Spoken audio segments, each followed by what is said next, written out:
Қайырлы кеш оқырман. Сержан Ақеркеге кеше қайта келген болатын. Ақерке қанша жібергенімен қайта мүмкіндік берді. Ақерке ие дейтінің кешеден белгілі болды.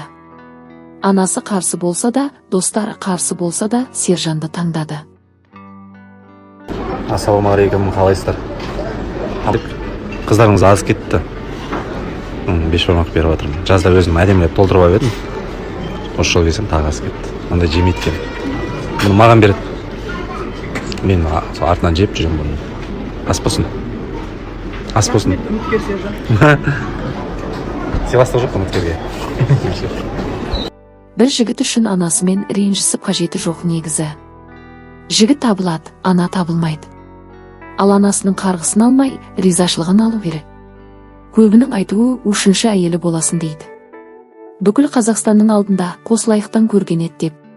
Жігіттің туғы кетпейді, бірақ туған қызынан көңіл қалған ана үшін өкініш қой. Жас қызға ондай не керегі бар? Бір еркек үшін анаңды сындырып кетсе, өте өкінішті болады. Сіз қалай ойлайсыз?